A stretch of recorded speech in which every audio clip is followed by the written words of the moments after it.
welcome to another Let's Play of Eldfall Chronicles.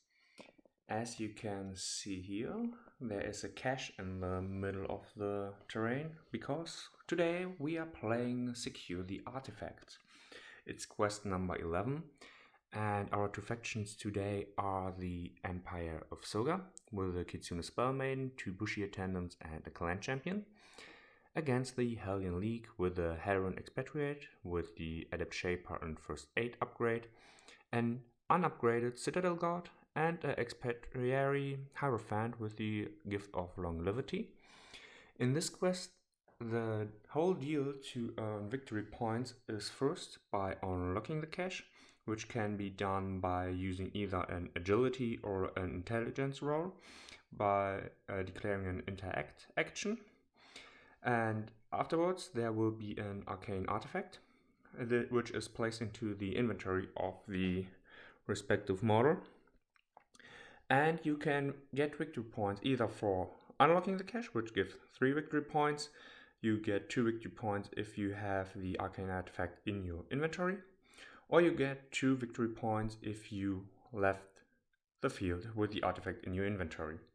So another special rule is once you have the arcane artifact, you are allowed to leave the field voluntarily via your deployment zone, for example, if you deployed here. So, then let's continue. I already drew the stratagem, the scheme cards. So the Clan Champion, obviously, with his intelligence of 13, drew 2. He has open aggression. So during one turn, the Empire of Soga can get victory points up to 3 for every wound they cause. Or fierce as fire, immovable as a mountain, they receive 1 victory point for wounding an enemy model in their reaction. And for the Helion League, we have decisive victory, so 3 victory points if all party members are alive at the end of the game. Last warning, if they do not attack for 1 turn, they get 3 victory points. And Virtuous Commander, 1 victory point for every one of your models in the for every one of your models not in the incapacitated or dead state.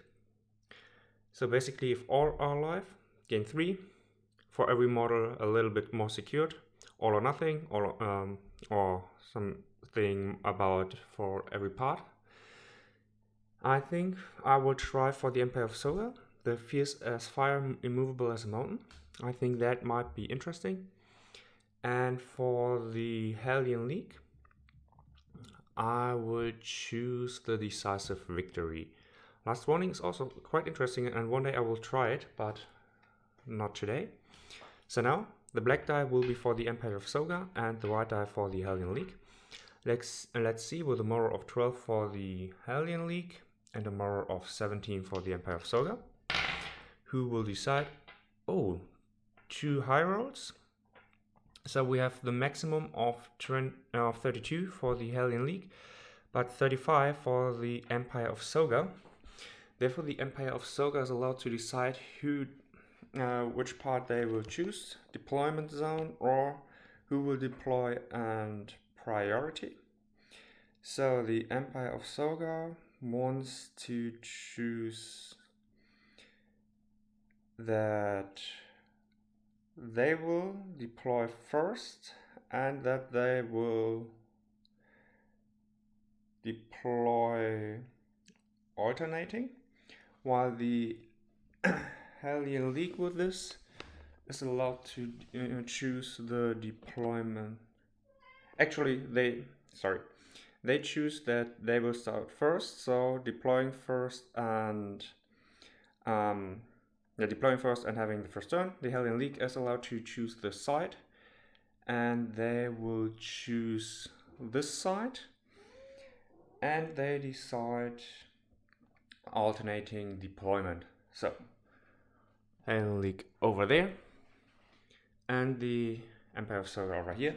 I will deploy the models, and then we will start with the first turn of the Empire of Soga. For the deployment, let's start with the Helion League. Here we have the Citadel Guard and the Hierophant, while the Expatriate is next to this building. hopefully out of line of sight from the Empire of Soga with the Bushi attendant to the right, Clan Champion Spellmain in the middle, and the other Bushi attendant to the left, with a more or less line of sight towards the cache. So, let's begin. The Clan Champion uses the evasive maneuver stratagem. So, all models of the Empire of Soga, here the second from the top, gain +2 agility evasion tactics. And then also both Bushi attendants will get into a defense stance using their warrior class just to harass the Helion League a little bit more. And with this, the first Bushi attendant activates. He will use his first walk action up to here, and then another, or actually he will just go up to here, a little bit closer. Let's go here, better line of sight and everything. So yeah, he stands, just measuring to be within 24 inches, 18. Yeah, basically he can give a volley of arrows,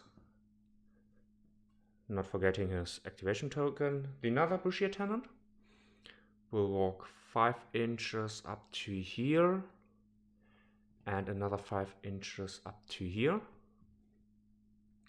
just to stay in cover. And once again, providing these are 18 inches, serious danger for the Helion League.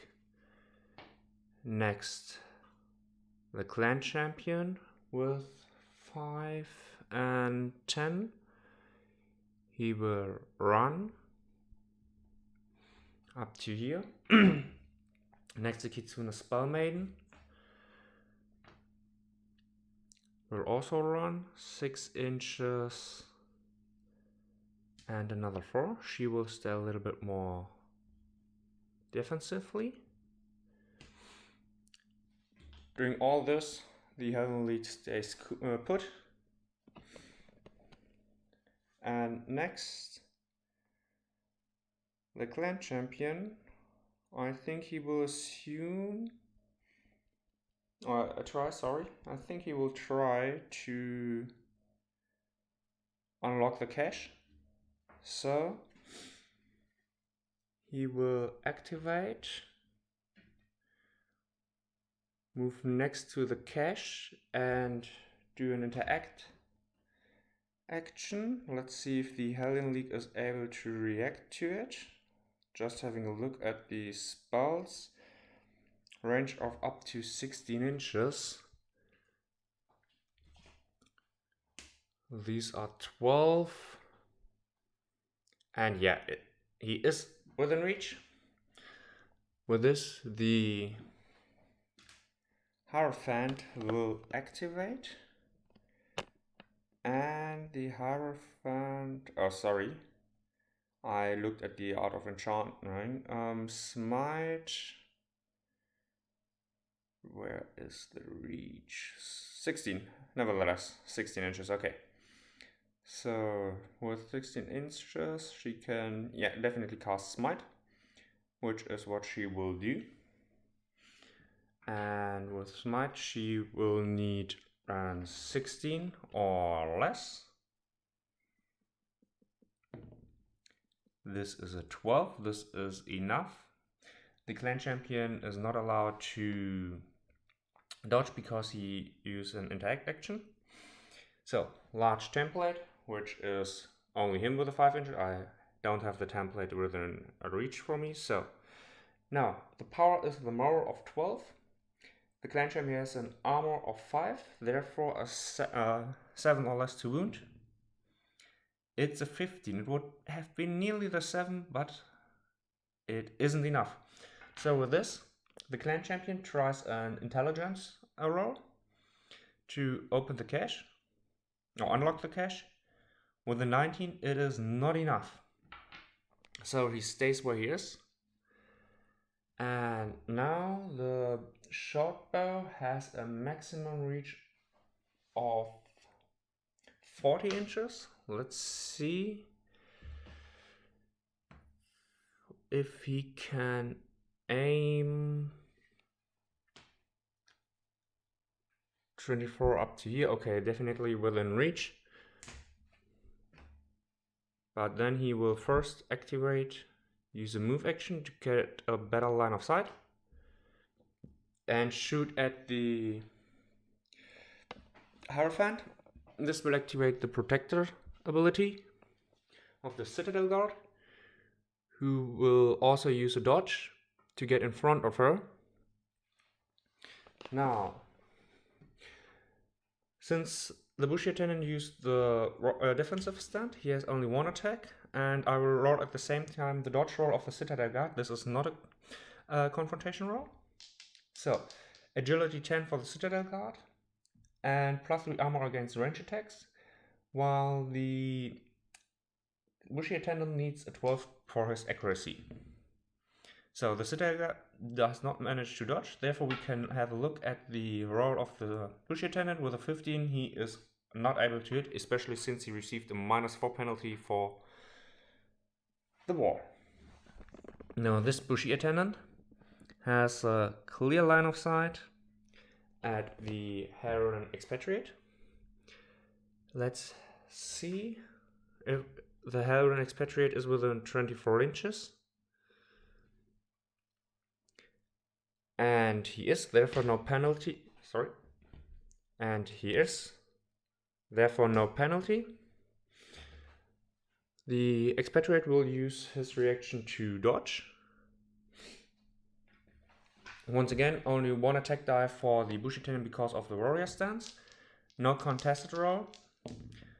The dodge of 3 is enough, and with this the Bushy Attendant would have needed a natural 1, since this is not a confrontation, but he failed anyway. And the Helion Expatriate is allowed to walk 2.5 inches. With the Bushy Attendants out of actions, he will close in. And now the Kitsune Spell Maiden will activate, and she will try to cast the Burning Resolve spell at the clan champion. She needs a 15 or less. With an 18 she failed. Okay, that was, let's see if, yeah, the Helion Expatriate would have activated with a dodge, reacted with a dodge, just to close in a little bit further here, and having to cover less ground. Okay, I prepare the first turn of the Helion League, and I'll let you join then. The first turn of the Helion League starts with the Hierophant using her Spiritual Paragon stratagem to increase all allies' moral by 4. So moral 12, 18, and I believe 20 it is. Yeah, 20 it is for him. Okay, and he will cast the Melting Touch, the second level of the fire enchantment. Yeah, Melting Touch, so he can ignore armor and gains the burn 1 quality. And with this,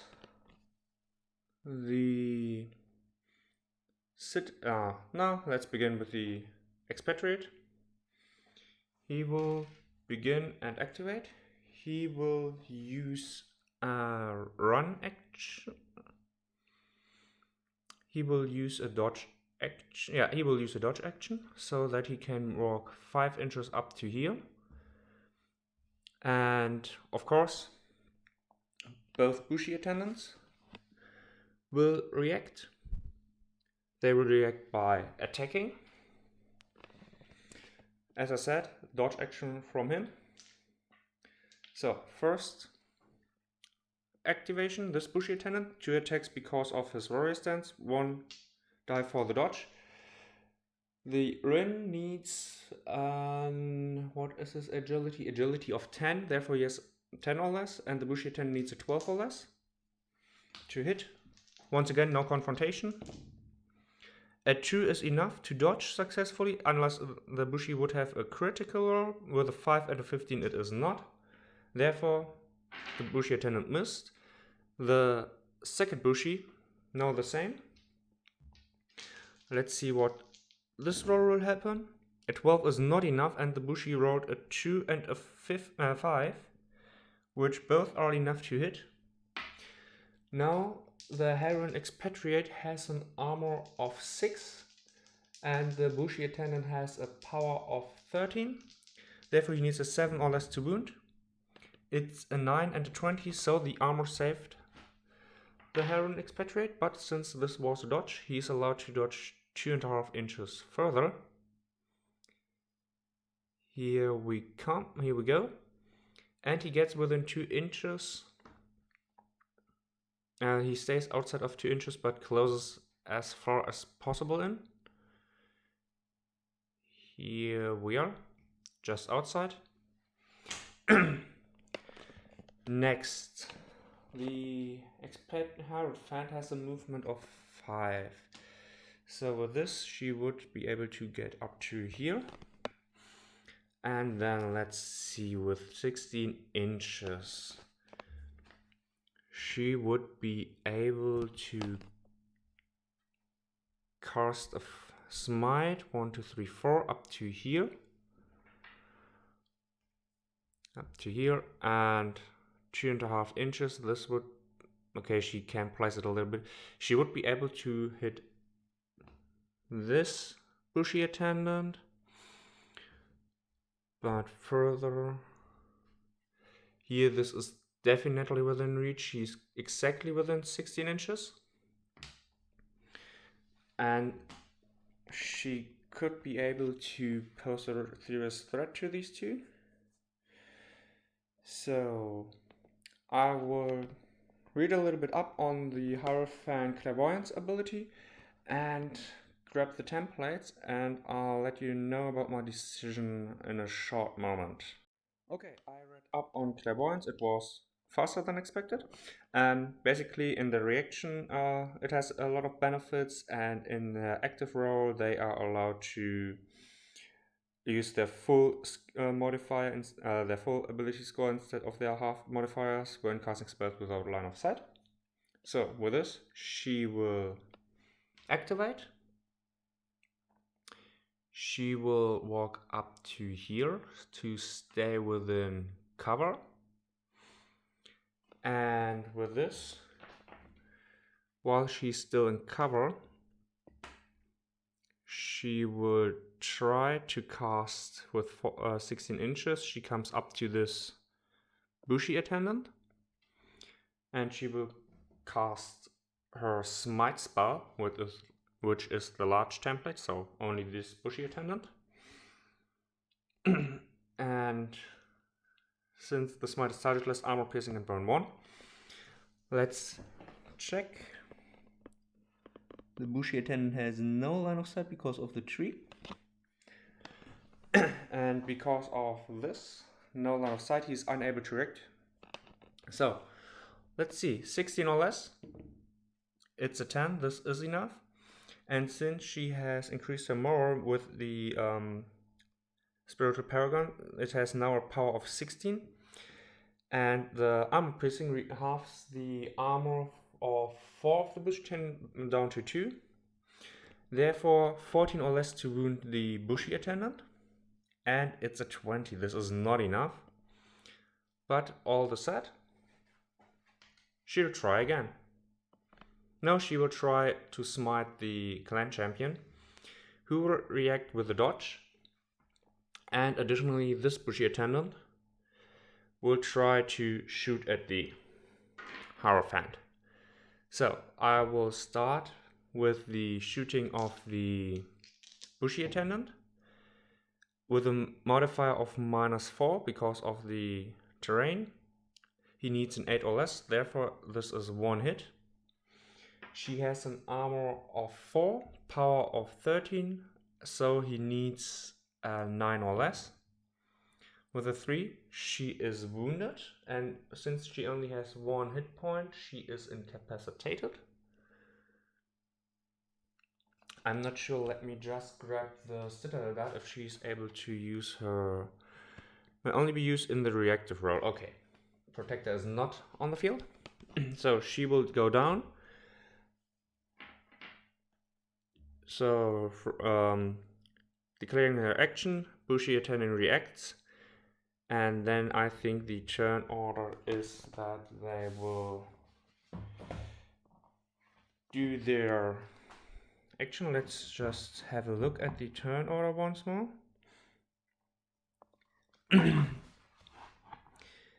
So this is around strategic phase, upkeep phase, tactical phase, end of sequence, and 1 page. Action step, movement step, okay, done. Reaction step, the reaction step took her down.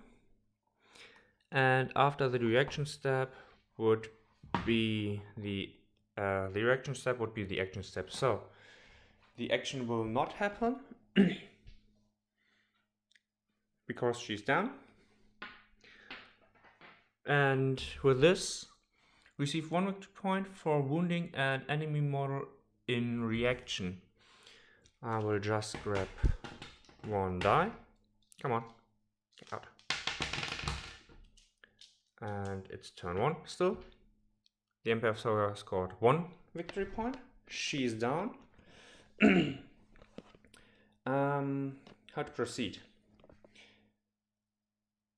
I think the Helion expatriate is forced to walk within his awareness. Let's just grab the first aid.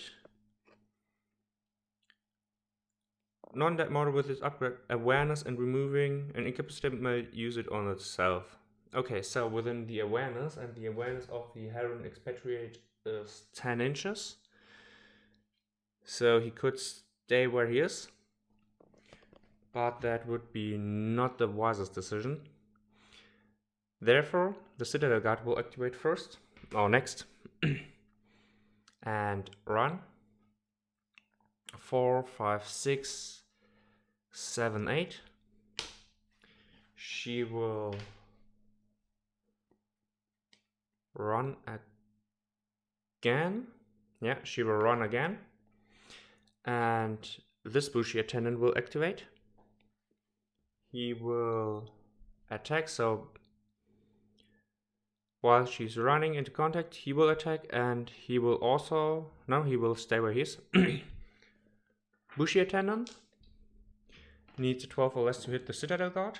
15 and 16, it is not enough. So the Citadel Guard runs into contact with the clan champion. And with this, the Helion expatriate will try to revive her, but yeah, he has to stay where he is, or can he actively use it? Actively using it would be quite beneficial right now. During the strategic phase, discard this upgrade. Okay, he has to wait 1 turn. He will cannot react, so he has free movement. Yeah. He will go here 6 inches, 3 up to here. He will go into cover just to stay within reach to revive his leader. And that was the Helion League's turn. So basically, the Hierophant is extremely fragile and has to be protected at all costs, and should not attack at all. That is what we learned this turn. I'll prepare the second turn, and I'll let you join then when the Empire of Soga acts. Okay, the second turn of the Empire of Soga. The clan champion will use the stratagem Brazen Assault, giving all warriors, so himself and the two Bushi attendants, the Fearless and Dash ability. And the Bushi attendants will once again go into the warrior stance, since they plan to attack with a dash action, and with this they already only have one attack.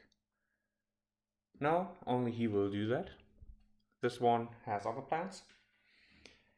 And let me see if he's within range of 10 inches. He absolutely is. That is great. So, with that said, by the way, this is a 65 points game, so less than the official competitive rules.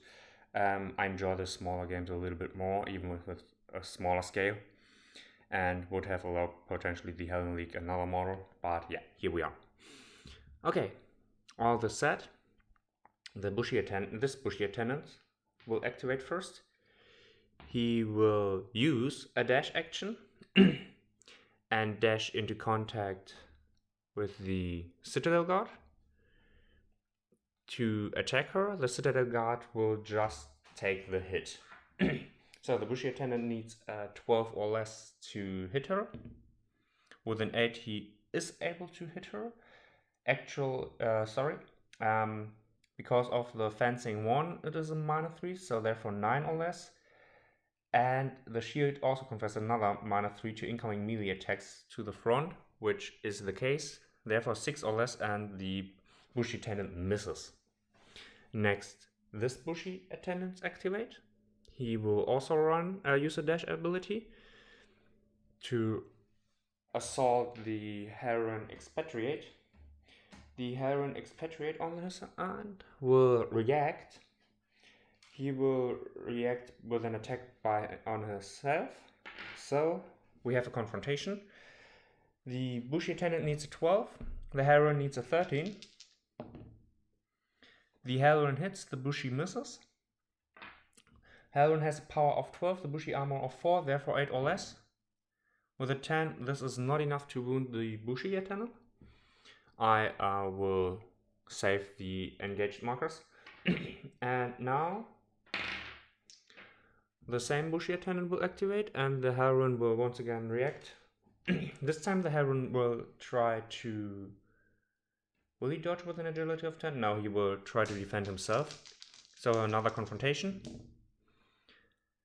The 20, we can discard that.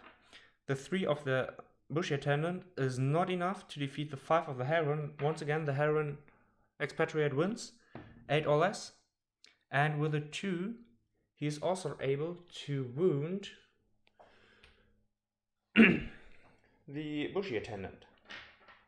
Okay, next, this Bushi attendant once again will try to attack. Only 1 die. The Citadel Guard will once again just take the hit. 6 or less. With a 12, this is not enough to hit the Citadel Guard. Now let's get into the next confrontation. The clan champion uses his fencing. Let me see what the fencing 1. No, he is no duelist, so yeah, okay, no duelist, so both are allowed to use their combat arts. The Citadel Guard has 2 attacks, 1 because in the reactive role and Sentinel. The clan champion has 2 attacks with his spear, has 1 for his arms master, and I think he will... Will he use the fencing for grapple and thrash for knockdown, or will he use second wind? The Citadel Guard has a defense of 16, which is equal to his offense, but he gets -3, -6, -3 for fencing 1, -3 for the shield. I believe... No, he will use also fencing 1 to reduce the hit chance of the Citadel Guard, so that they are on equal footing of 13. So fencing 1 from both. But 13 minus, he has minus 6. Let me think about it. 10 or less. No. Yes. No. As I said, he will also use fencing one. So the white die for the Citadel Guard need a 13 or less, and he needs a 10 or less. 17 and 18 both are above, so the Citadel Guard fumbles completely. But the clan champion needing a 10 or less, the 12 and the 9 is not enough, but the 5 is just enough to win the confrontation. So he is allowed to try and damage the Citadel Guard, armor of 6. He has a power of 13, therefore 7 or less to wound. 16 is not enough. And with the next activation, once again, he will try to attack. No, he will try to dodge. And the Citadel Guard will, in her reaction, will try to attack him. So she needs 16 or less, and he needs 10 or less. With a 7, he successfully dodged the 9 and the 13 of the Citadel Guard, which are both no critical hit. So he's allowed to dodge out of the combat, out of her melee range, but still stay in contact. And now the Kitsune Spellman will activate. She will walk a little bit, try to cast her Burning Resolve spell at the clan champion. With an 11, that is enough. He gets another one, which he will immediately use. Try to make an interact action with the cash and agility or intelligence. He has a high intelligence of 13. With a 16, it is still not enough. Therefore, the Kitsune Spellman once again Burning Resolve at the clan champion. Natural 1. The clan champion will use it for another interact action.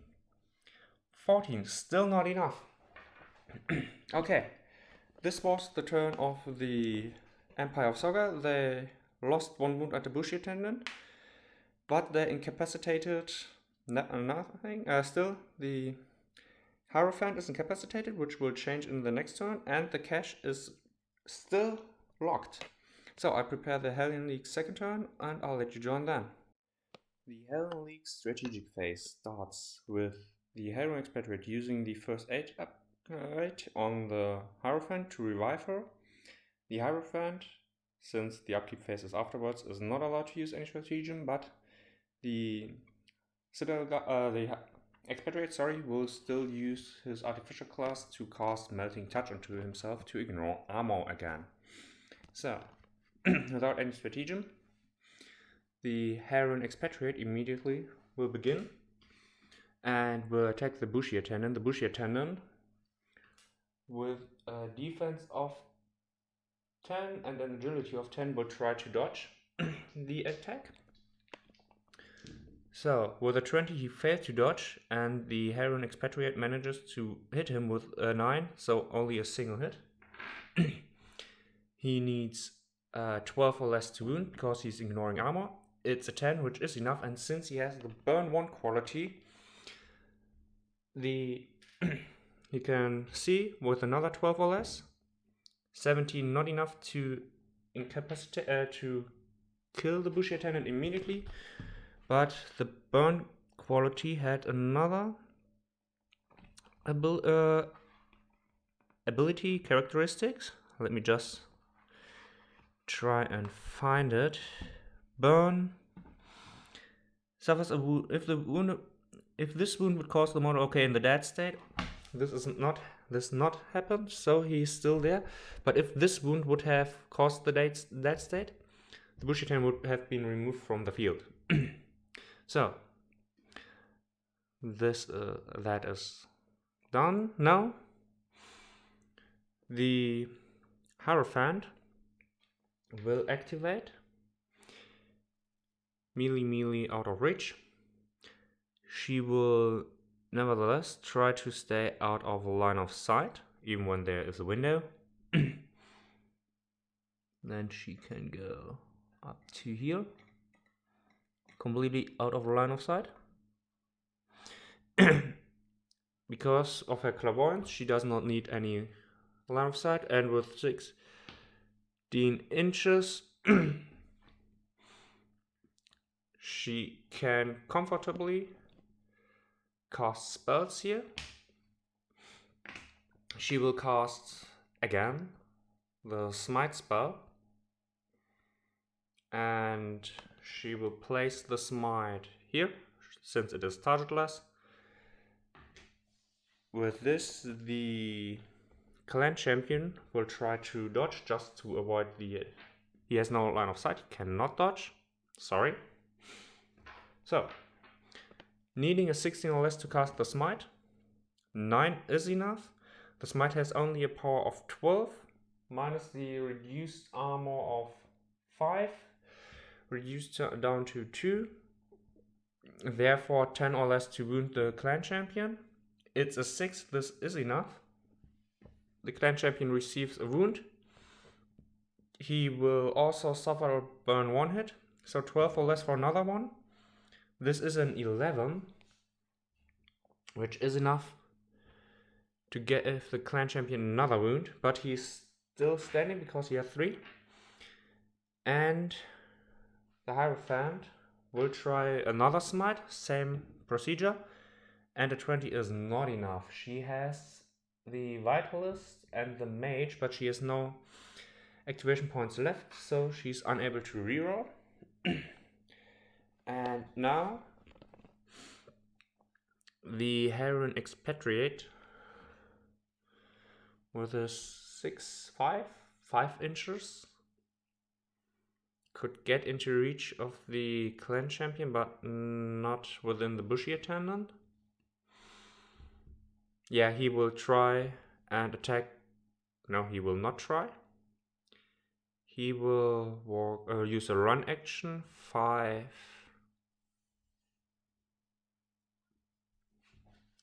He goes hunting. So 5 up to here. And just let me get another ruler. 5 and another 5.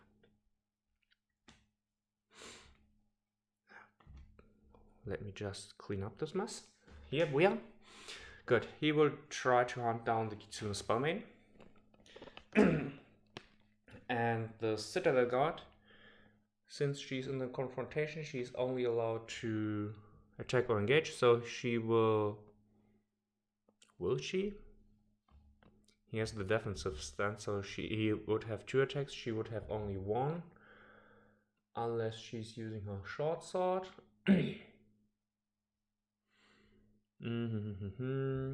She has an offense of 12.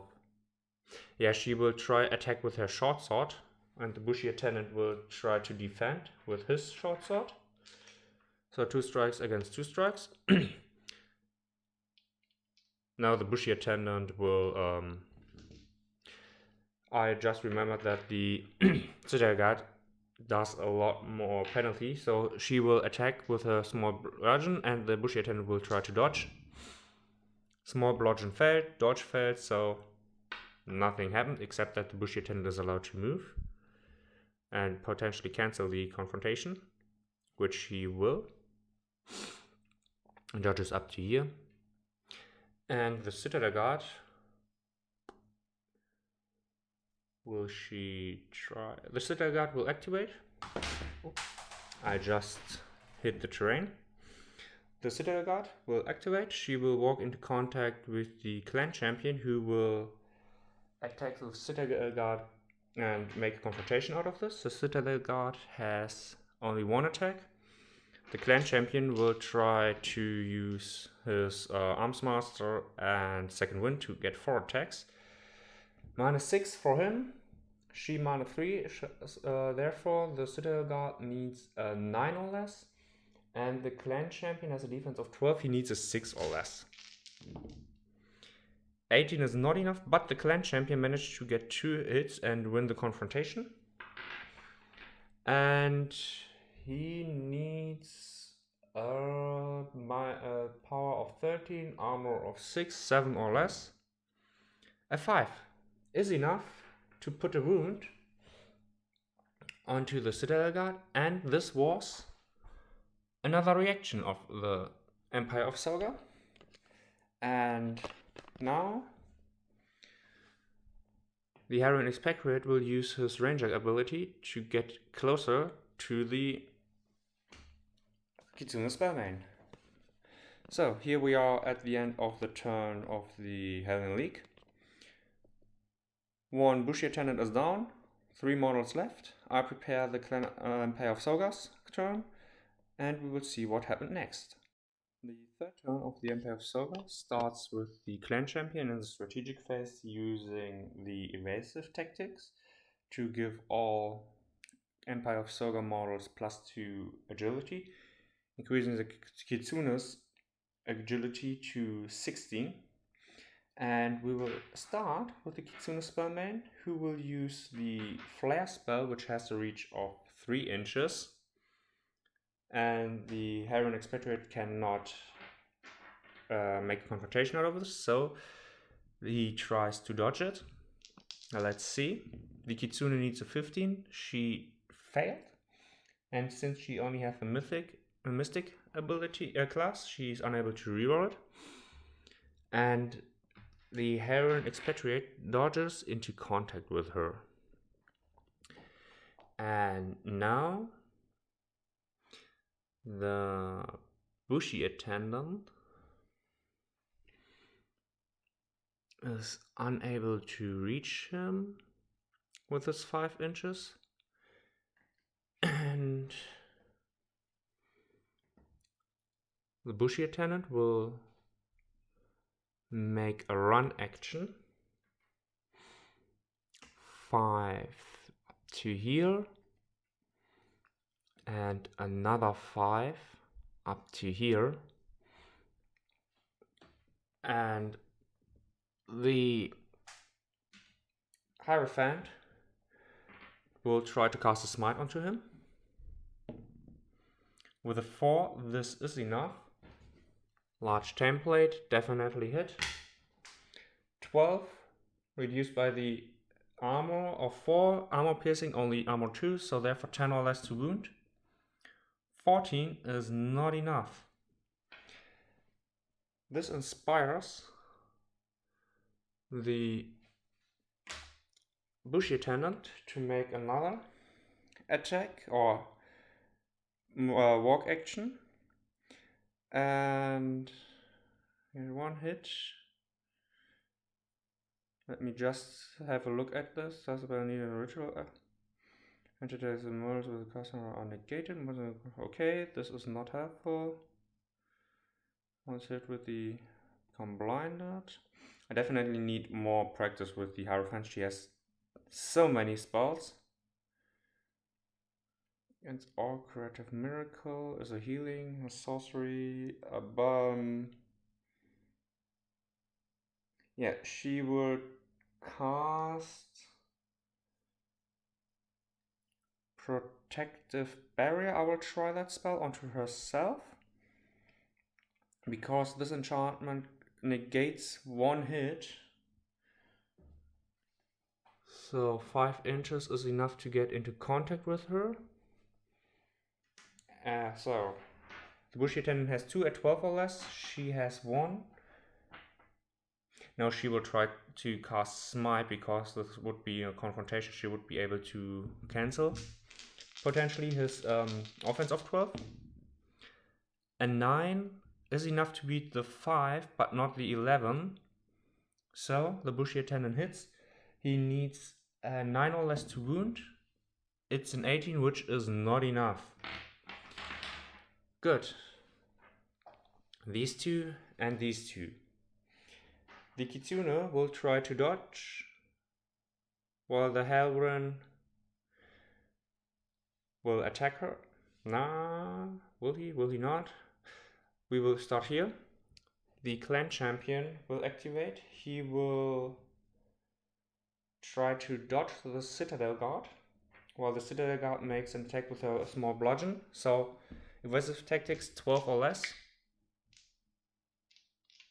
Yeah. 6 is enough, but he is a natural 1, which still hits him. and also ignores the armor.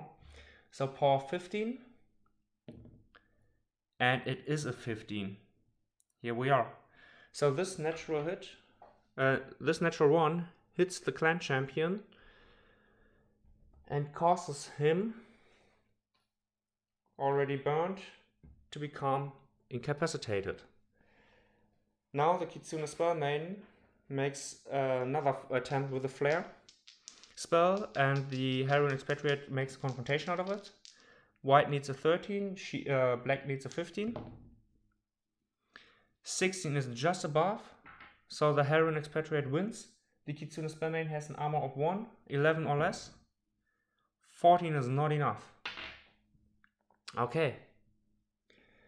With this,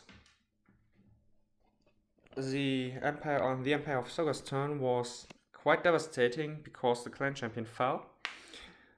The Bushi attendant back here is in contact with the Hierophant, but the Helion expatriate is in contact with the spellmain, and the Citadel Guard is in contact with the crate.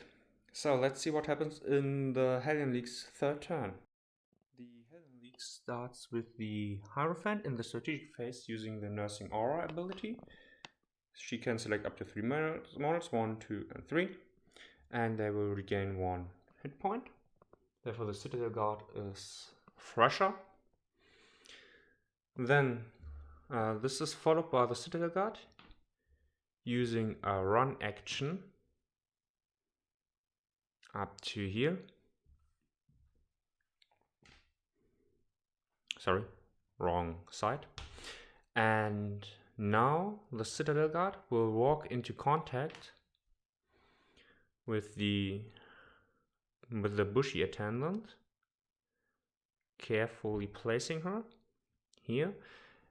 She will strike the Bushi attendant. The Bushi attendant, still with the evasive tactics, will attempt to dodge. The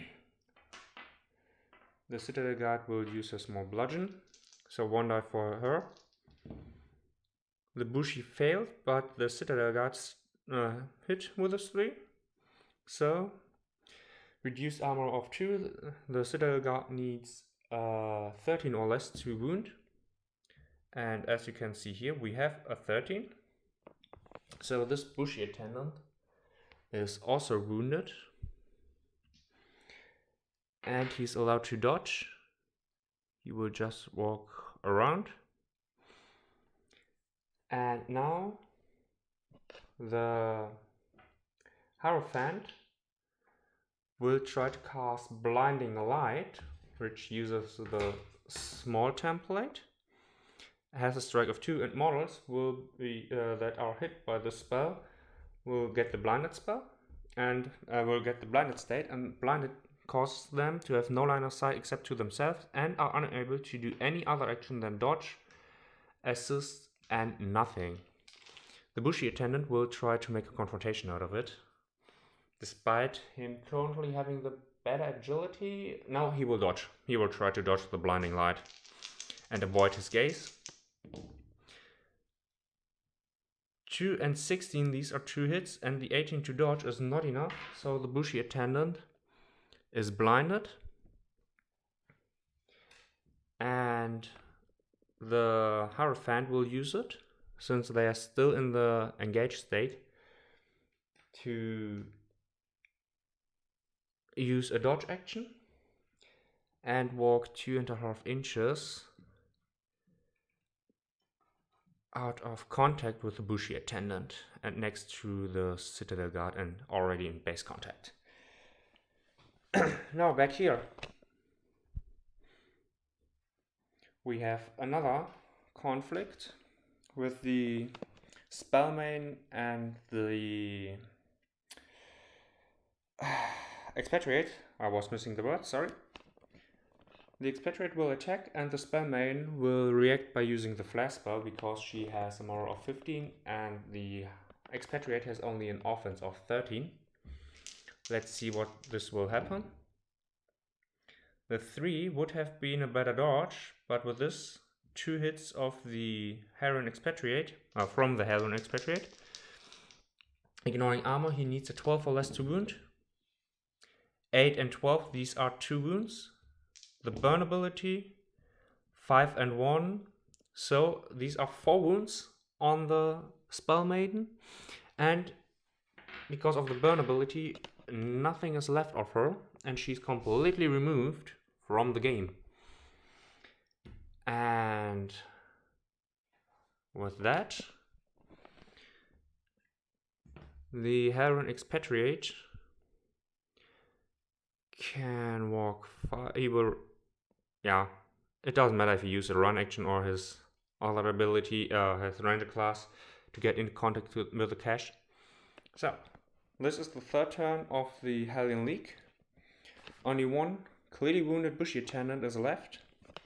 I'll prepare the Bushi Attendant's turn and see what happens next. Okay, turn 4. Since the Bushi Attendant is blinded and can do nothing else than assist and nothing and dodge, he will use his first activation to do a dodge. Also, he assumed the defensive stand. He will use a dodge and move. This will be reacted by the Hierophant, who will try to cast a smite. And now the Bushi Attendant has only half his agility because he has no line of sight. At the Hierophant, this lady has really had enough. So, one die. The Hierophant needs a 16, the Bushi Attendant needs a 5. A 2 is enough to avoid the Searing Smite, And next, the Bushi Attendant once again is allowed to dodge 2.5 inches. And now the Bushi Attendant once again makes another dodge attempt. And the Hierophant, a little bit sadistic, tries another smite. 17 is not enough, and the 10 is also okay-ish. Well, not okay because he failed the dodge, but he was able to move and avoid the attack. So, this is the turn of the Bushi Attendant. I will not stop the recording. I will immediately just place down the activation points. In the strategic phase, Melting Touch, Spirit Paragon to increase the morale by 4. The Bushi Attendant is able to see once again, but there is no line of sight. So she will try to cast once again Blinding Light at the Bushi. And the Bushi Attendant will try to dodge the attack with half this value, because no line of sight. And 8 is not enough, but a 9 and a 10 is enough to cast Blinding Light. I think I have found a better use for the Paragon than to immediately be offensive. He will just walk 2.5 inches up to here. And in order to win, the Helion League does not need to actually unlock the cat. Therefore, she will try to cast a smite onto him, who will try to dodge with half this value. With a 4 he was able to dodge, and a 9 would have hit otherwise. So, the Bushi is still fighting. But now the Helion Expatriate uses in his first activation a run action to close in. And with his second action, he will attack the defenseless Bushi Attendant, 13 or less to hit. 2 hits with a 10 and a 2. Ignoring armor, 12 or less to wound. 12 and 9, 2 wounds. And another 5, he's also completely burned and will be immediately taken off the field. So, turn 4. The Empire of Soga is completely tabled. Let's see if the Helion expatriate with 5 inches is able to get back to the cache. So turn 5. First interaction, he will try agility or intelligence, is both 10, so 10 or less. It's an 11. Second activation, 20, both not enough. Would she be able to get, this is 15. Run action, another move action. Is she able to unlock the cache? Let's see. 16 or less. It's an 8. She's able to unlock the cache, get it into get it. So, and with this, she was able to get the cache into her inventory with a successful intelligence roll. I will clean up the board and we will see who has won. Here we are with the after action report, and what do I think about it? First of all, let's count the victory points. This quest rewards 3 victory points for unlocking the cache, which the Hierophant successfully managed to do, so therefore we have 3 victory points here for her. 2 victory points if a model has the artifact in its inventory at the end of the game, which she has because she unlocked it, therefore we have 5 victory points. And player earns 2 victory points if its model leaves the field with the arcane artifact in its inventory. That did not happen, therefore only 5 so far, but since all of the models were not incapacitated and alive at the end of the game, there are 3 other victory points, therefore these are 8 victory points for the Helion League. But the Empire of Soga managed to put 2 wounds onto the Helion League in their reaction. Therefore, they had 2 victory points, so 8-2 for the Helion League. All in all, who really performed was the Helion expatriate, who put down the bushy attendant who was only, in quotation marks, incapacitated, and burned the other bushy attendant and the Kitsune spell maiden completely. So he alone took out 3 models. And the Hierophant, even when I had difficulties to get with her into the game, even if this was only my second game with her, I think as soon as I realized that she has more spells than Smite, she really took off with a Blinding Light, basically incapacitating the other bushy attendant. And the Citadel Guard performed the least, but she perfectly fulfilled her role by being just an annoyance and in the face of the opponents. For the Empire of Soga, I think the Bushi attendants had a strong start, but yeah, because of their mediocre or in the middle stat line, they fell off as soon as they got hit by some more serious resistance of the Helion expatriate. The clan champion was unable to do everything at once, and he really had some bad rolls to get the cache. He was right at the beginning at the cache and failed one roll after another to open it. If he had only one roll with his intelligence of 13 and had opened the cache, he could have retreated and the game would have a completely different dynamic. But so, as the dice decided, it was really difficult. And yeah, 8-2 is a clear sign he won. The spell main performed her role and gave the clan champion as much activation as she could. And she also managed to put a bit of a resistance against the Helion expatriate, but in the end, I think with the final turn of her, I should have decided to dodge because she still had an agility of 16, and then she could have maybe in the second to last or last turn supported the remaining bushy attendant a little bit better. That was a mistake on my part. So all in all, it was a really nice game, especially since with Secure the Artifact, the focus is really in the middle and it is not just, who kills the most enemy opponents. So I really like that. And maybe I will play the Secure Artifact a little bit more often than the Open Hostilities, but we will see that in the future. I hope you have a great game and see you in my next Let's Play.